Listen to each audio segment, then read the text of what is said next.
In 1996, at MD Anderson Cancer Center in Houston, Texas, a ritual began with cancer patient Herb Lemoyne. Lemoyne installed the first brass bell in the radiation treatment center at the hospital.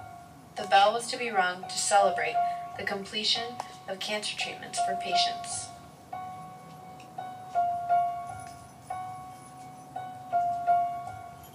The act today is practiced around the world at various hospitals.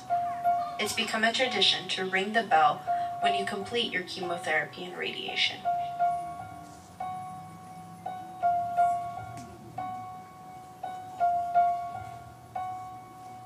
Although this bell is super important to the cancer community, we have other bells important to the community too.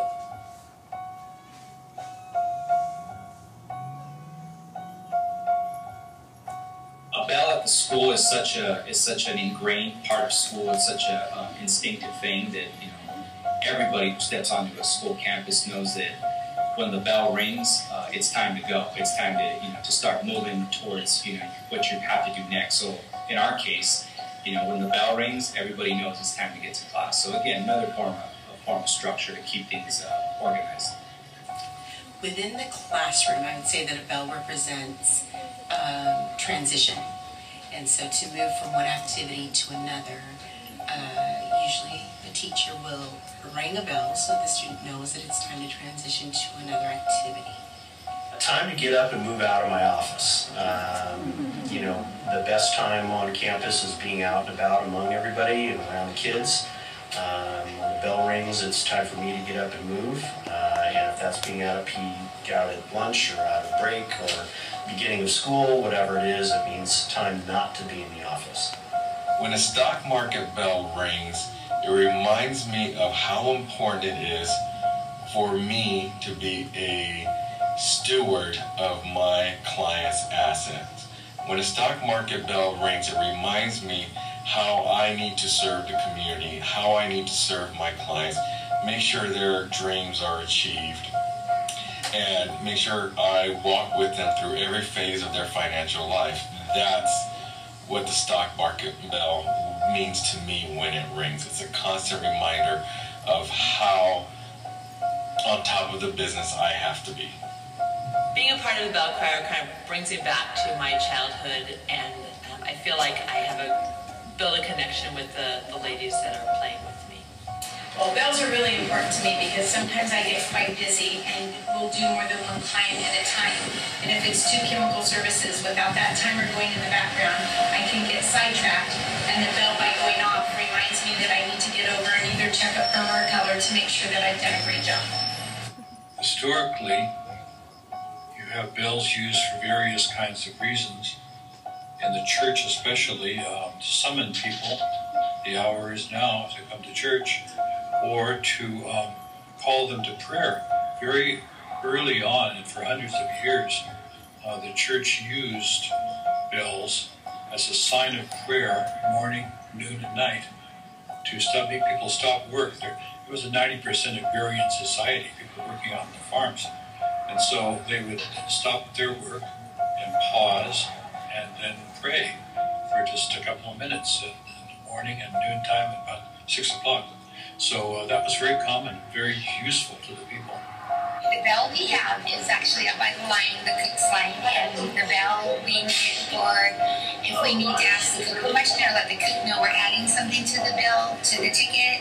If we need something extra, we're missing something, we ring the bell. The cook rings the bell for us if he has a question for us, or just understand what we need, or to let us know the food's ready. Well, the bell nowadays, we're more sophisticated and we have what they call tones, but they're basically the same idea as the bell.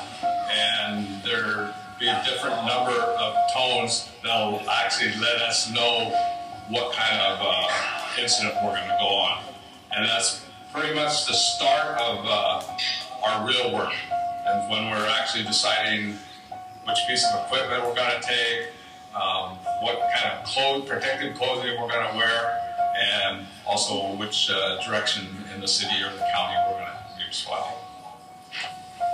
I had talked about ringing the bell from the very beginning.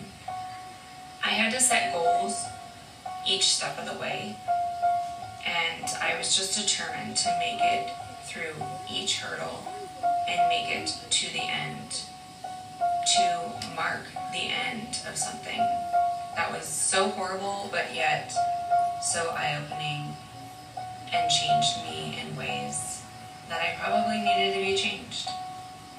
A time to transition. I think even one of the songs that I remember having students sing for a Christmas performance was singing the song Campana sobre Campana, and it just, what it represented was the birth of Jesus and the celebration of that.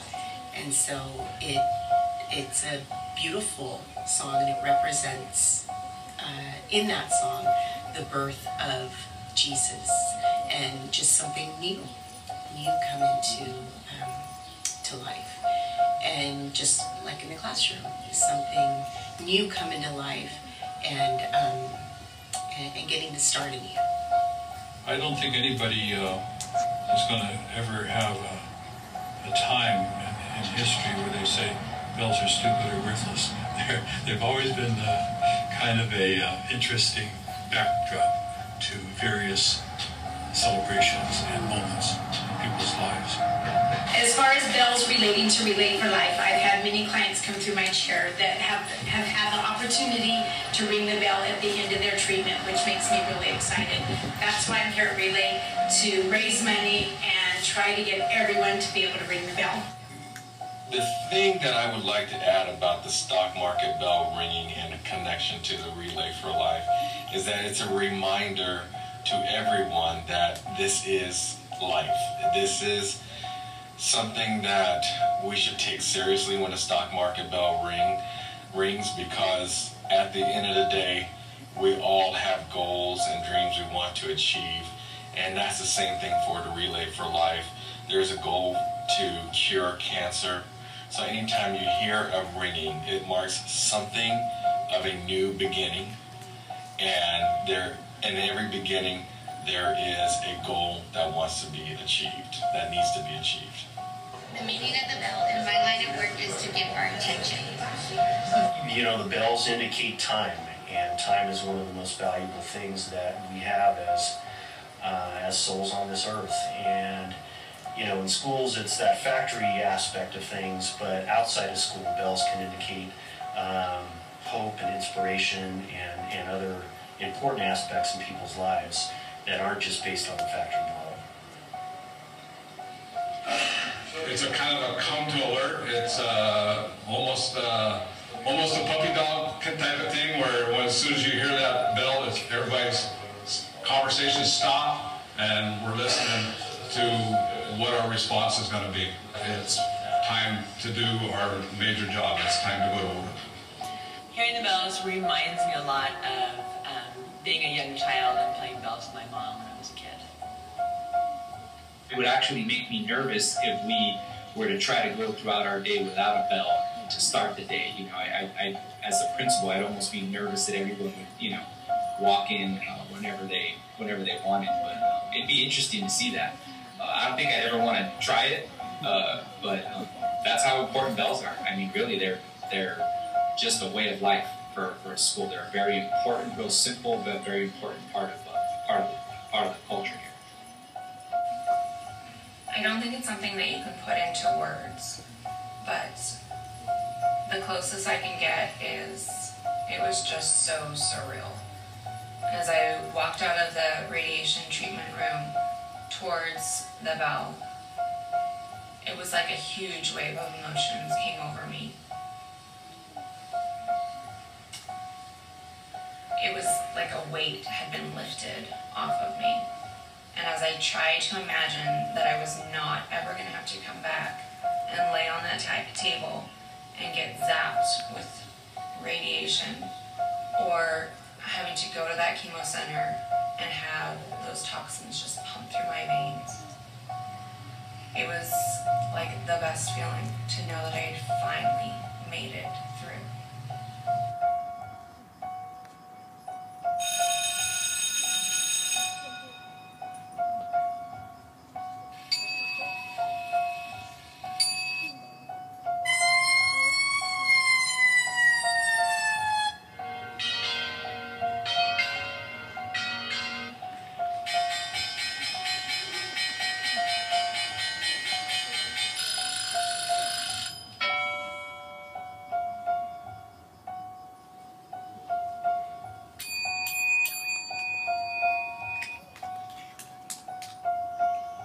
installing the bell in Houston, Irv Lemoyne wrote a poem that was to be recited by cancer patients upon completing treatments, ringing the bell, and celebrating. Ring this bell 3 times well, it's told to clearly say, my treatment's done, this course is run, and I am on my way.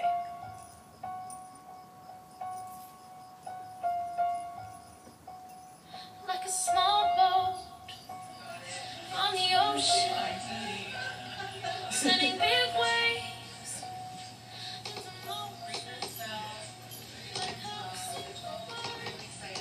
My treatment's done, this course is run, and I am on my way.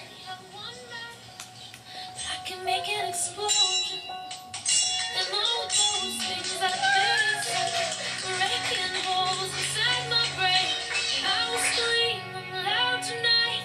Can you hear my voice this time? This is my fight song. Take back my life song. Rewrite my right song. My power's turned on. Starting right now, I'll be strong. I'll play my fight song. And I don't really care if nobody else believes. 'Cause I've still got a lot of fight left in me.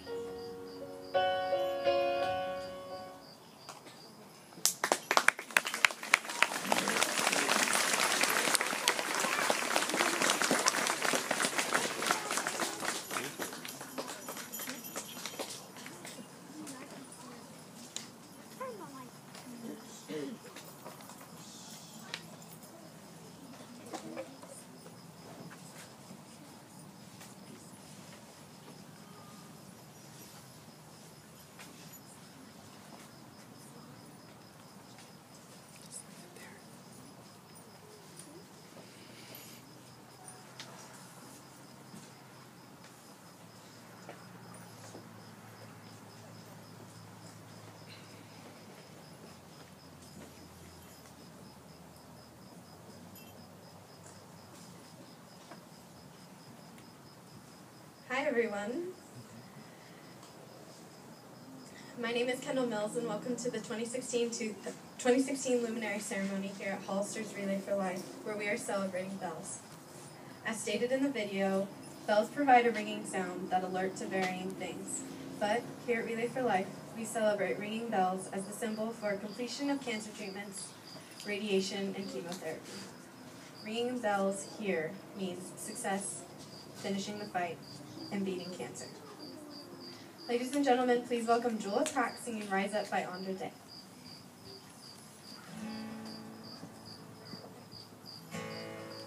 Broken down and tired, living life on a merry-go-round, and you can't find the fighter, but I see it in you, so we gon' walk it out.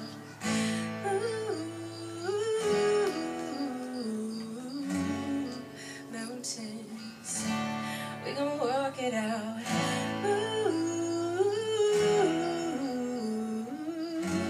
Mountains, I'll rise up, rise like the day. I'll rise up,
Thank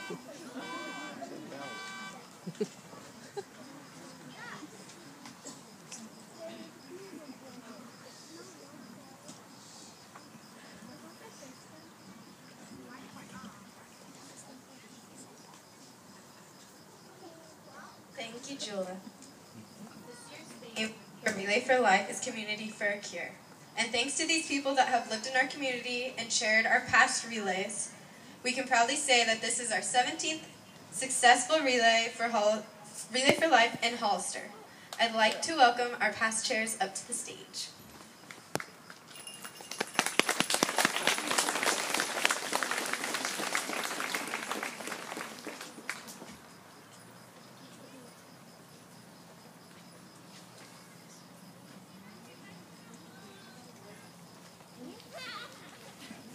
Hollister's Relay for Life story began with Carol Johnson, who couldn't make it here tonight.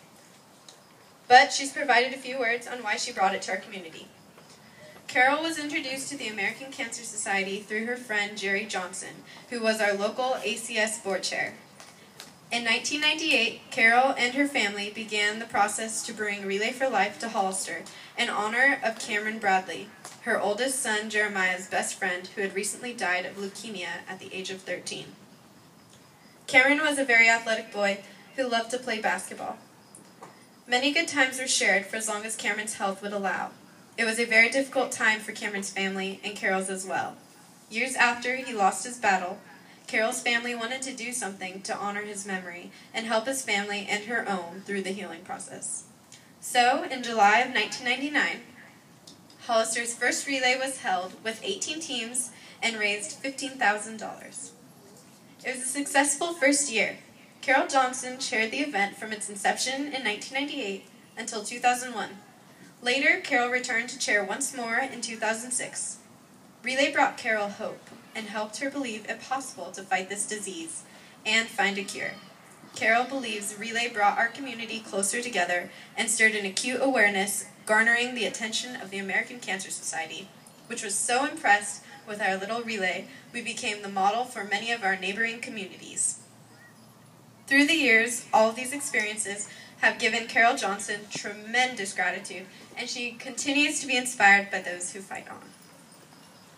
Mary Casillas, right here, was introduced to Relay for Life in 1997 when she was an X-ray tech specializing in mammography.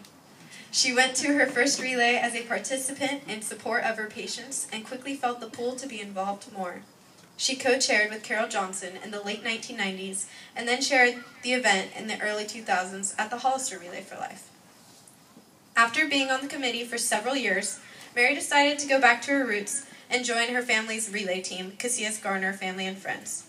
After taking a break from her committee work for a while, Mary returned to it a few years ago. This year, Mary dedicates her relay work to the memory of her friend, boss, and mentor, Joanne Jeffords, who lost her fight against cancer this past February. In 2002, Carol Johnson asked Gina Arnold if she wanted to help with the upcoming Relay for Life. Gina's grandmother had passed away from breast cancer in 1996, and Gina thought this was the perfect way to honor her memory. She took over as the sponsorship chairperson for Carol in 2003 and was fully immersed in the leadership committee and all things relay. In 2004, she was asked to be the event chairperson.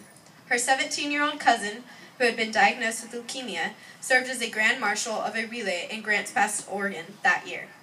She was determined to provide an experience for a survivor like that for someone in San Benito County. This fight, for her, was personal, for her own family member desperately needed the cure that ACS strives to find. She was the event chair in 2004, where she broke all of the previous records. Being involved with Relay for Life taught her that your contribution matters, whether it is a financial gift or the gift of your time by serving on the committee. She hopes that one day we won't need to relay anymore, but until then, we have to keep fighting. Cancer survivor since 2002, Carol Tortorelli, was involved with ACS and Relay for Life from 2003 to about 2011. She wanted to help spread the word about the programs that ACS brought to our community for cancer patients. During that time, she was team captain for Hearts on Crusade, joined the Relay for Life committee as team recruitment chair, participated in ACS leadership, and in 2007 agreed to be the event co-chair with Carol Johnson. In 2008, she was event co-chair with Chuck Obeso Bradley. In 2001, Chuck Obeso Bradley was asked to join the Relay leadership team. For the next 7 years, Chuck served as the logistics chair for our relay and greatly enjoyed his experience in the planning and management of our event. On May 1st, 2007, Chuck heard the words that no one ever wants to hear. You have cancer. Even though Chuck went through serious surgery on May 24th of that year, and then 6 weeks of throat and neck radiation, he was just healthy enough to continue his role as the logistics chair and even to attend the event in early August. It was during the 2007 relay when Chuck was asked by Carol Tortorelli to join her as co-chair for the 2008 chair, with Kim Bautista as his co-chair in 2009. Chuck was dedicated to relay even before his cancer, but the event took on an entirely new perspective and importance to him once he became a survivor. He can still vividly remember what it was like to walk the survivor lap for the first time with his family in the bleachers crying. Chuck also remembers the first time he read his name on a luminary bag. He felt so supported by friends, family, and community. Chuck personally benefits from all the money that we have raised over the years, helping the American Cancer Society to fund new research on this terrible disease in search of a cure. Michael Horn became involved in Relay for Life in 1999 when the company she worked for was asked to participate. For 2 years, Michael was the team captain, but after the second year, she felt deep in her heart that she needed to do more. Being the team captain was no longer enough. For the first 2 years on the committee, Michael was in charge of team meetings, then took on the role of treasurer for a year. When Michael was asked if she would like to chair Relay, she was so excited. She was chair for 3 years and had a hard time giving it up, but then became the survivor chair. When Michael was asked, "Why do you relay?" her answer is still the same. She relays because she can. She relays for those that can't. She relays for hope. She relays for the sick, for the living, and for those that we have lost. Michael's dream has always been that one day her grandchildren will ask her, "What was cancer?" She says, as long as we continue to relay and fight for a cure, her dream will come true. Throughout Tracy Belton's life, she has experienced great loss to cancer to both her family and friends.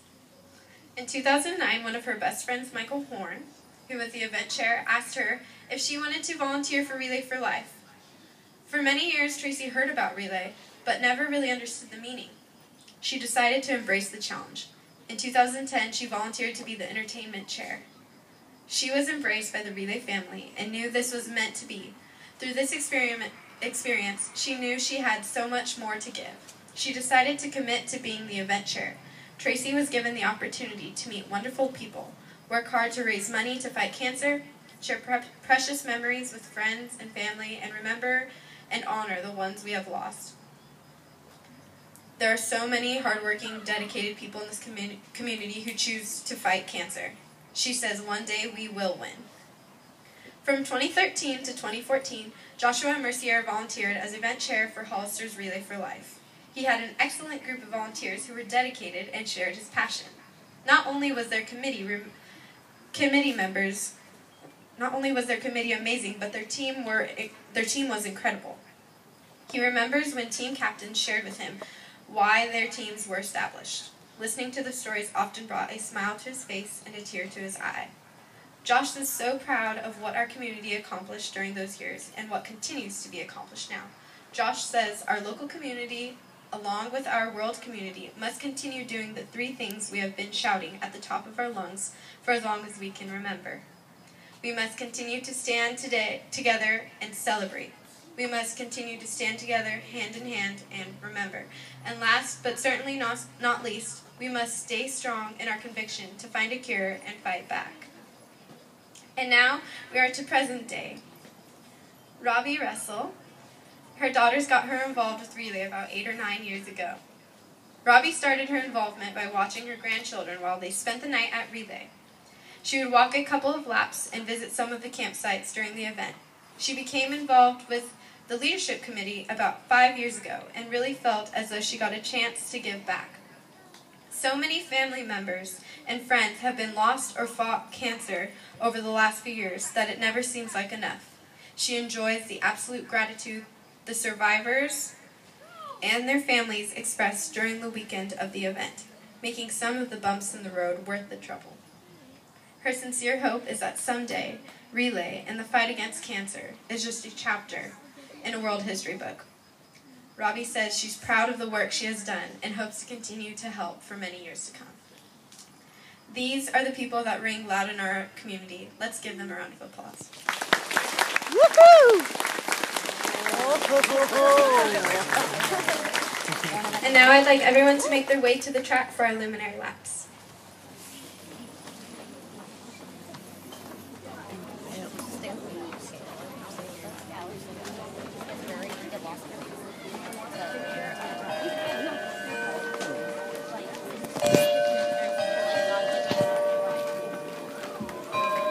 As you're moving down into the track, I'd like to give a round of applause for Kendall Mills, who organized this. I think she needs to be recognized.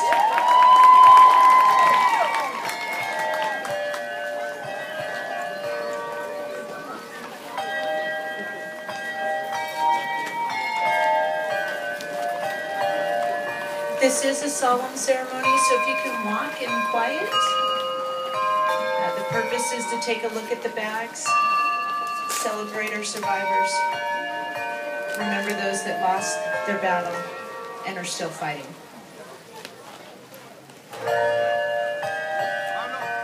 And as you're walking, please ring your bells.